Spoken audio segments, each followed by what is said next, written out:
Hello. आप देख रहे हैं कि मेरे सामने एक ग्लास रखा गया है और इस ग्लास में पानी पानी भरा गया है। आज हम एक छोटा सा एक्सपेरिमेंट करने वाले हैं और यह समझने वाले हैं कि हम घर पर लेंस कैसे बना सकते हैं तथा छोटी छोटी चीज़ों को मैग्नीफाई करके कैसे देख सकते हैं। आप देख रहे हैं कि मेरे पास एक कलम है, पेन। इस पेन को मैं ग्लास के अंदर डालने वाला हूँ ऐसे।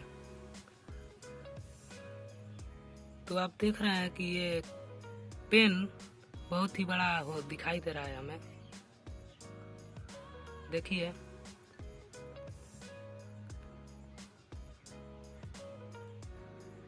आप देख सकते हैं कि ये पेन इतना छोटा है,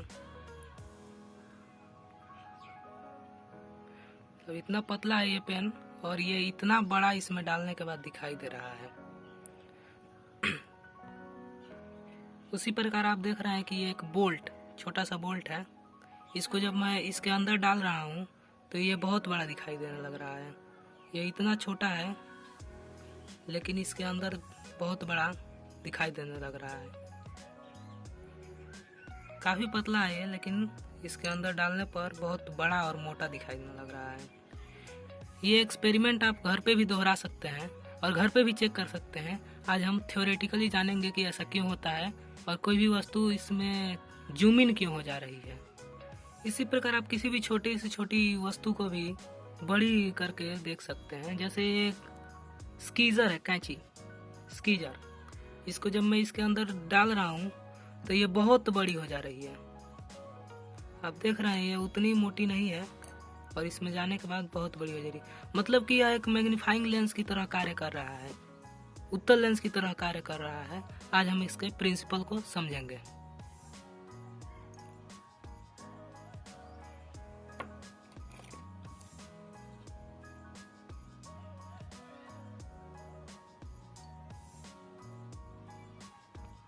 ये देखिए, वास्तव में ये जो लेंस था इस लेंस की भांति ही कार्य कर रहा है।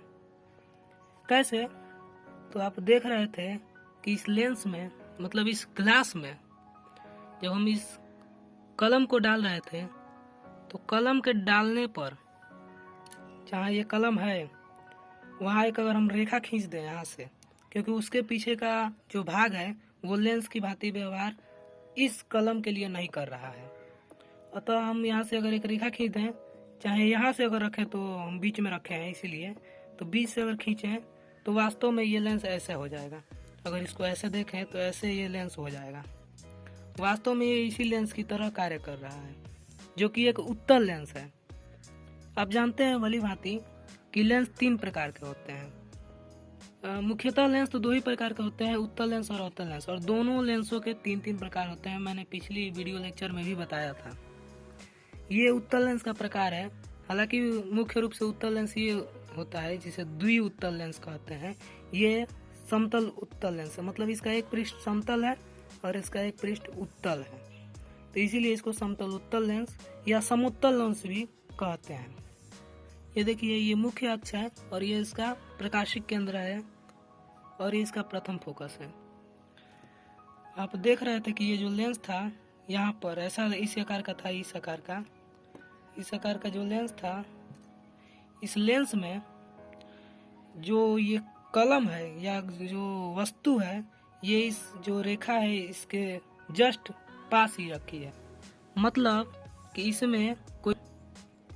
इसमें कोई वस्तु यहाँ पे रखी है या इसके आसपास रखी है, मतलब इसके फोकस के अंदर ही रखी है। ये फोकस दूरी है, ये इसका प्रथम फोकस है, इसका द्वितीय फोकस है, मतलब मुख्य अक्ष और फोकस के करीब रखी है। यदि आप प्रकाशी केंद्र, फोकस, ये सब लेंस से संबंधित मूलभूत पद को नहीं जानते तो भी कोई बात नहीं, आप समझ जाएंगे। ये फोकस है, यानी ये फोकस और प्रकाशिक केंद्र इस प्रकाशिक केंद्र के अंदर ही रखी है।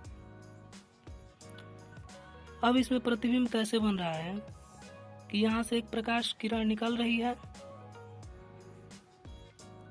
और अपवर्तित होकर F2 से चली जा रही है। ये प्रतिबिंब बनने का प्रथम नियम है।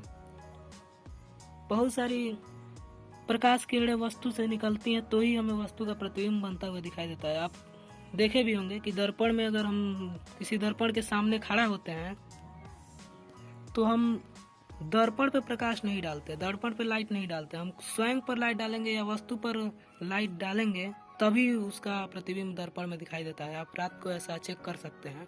उसी तरह किसी वस्तु से प्रकाश निकलती है तो ही प्रतिबिंब बनता है। मतलब कि इसमें भी थी बहुत सारी किरणें इधर उधर निकलेंगी तो हम उन्हीं दो चार किरणों को लेते हैं जो प्रतिबिंब बनने के लिए सहायक होती है। अब ये देखिए, एक प्रकाश किरण निकली और ये सीधा निकल जाएगी, क्योंकि प्रकाशी केंद्र से होकर कोई भी किरण जाती है तो उसका अपवर्तन होता है, लेकिन वो अपने मार्ग से विचलित नहीं होती है। और दो या दो से अधिक किरणें जहाँ मिलती हैं वहाँ उस वस्तु का प्रतिबिंब बनता है। मतलब आप यहाँ देख रहे हैं कि ये किरण कहीं मिलेगी नहीं, इसलिए इसका प्रतिबिंब आभासी बनेगा। तो हम इन किरणों को पीछे की तरफ मिलाते हैं और ये जहाँ काटती हैं वहाँ पे वस्तु का प्रतिबिंब बनता है। ये उसका आभासी प्रतिबिंब बनता है और हम जिस तरह वस्तु रखते हैं उधर की ओर ही प्रतिबिंब बनता है। जैसा कि आप इस ग्लास में देख रहे हैं, एक कलम इसमें रखा गया है तो कलम की तरफ ही एक उससे बड़ा उसका प्रतिबिंब बन रहा है, लगभग 2x आकार का, लगभग 2 गुना बन रहा है इसके अंदर रखने से। तो अतः आप समझ गए होंगे कि लेंस में प्रतिबिंब का निर्माण कैसे होता है, या फिर किसी भी ग्लास में अगर हम कोई वस्तु डाल रहे हैं तो मैग्नीफाइज क्यों हो रही है। पुनः आप देखिए कि एक बहुत बड़ा मग है और इसमें पानी रखा है, मतलब ये भी एक लेंस की तरह कार्य करेगा। इसके अंदर एक ये मैं छोटा सा पेचकस कहते हैं इसको अगर डालेंगे तो आप देख रहे हैं कि कितना बड़ा हो जा रहा है। क्लियर दिखाई नहीं दे रहा होगा लेकिन थोड़ा बड़ा हो रहा है। इस तरह आप कोई छोटी छोटी वस्तु हो जो दिखाई नहीं दे रही तो घर पे लेंस बनाकर उसे देख सकते हैं, घर पे लेंस बना सकते हैं। मतलब कि जितना बड़ा वस्तु होगा उसका फोकस दूरी उतना ही बड़ा होगा और वो उतना ही, ये फोकस दूरी उतना ही बड़ा होगा और ये उतना ही बड़ा वस्तु को बनाएगा।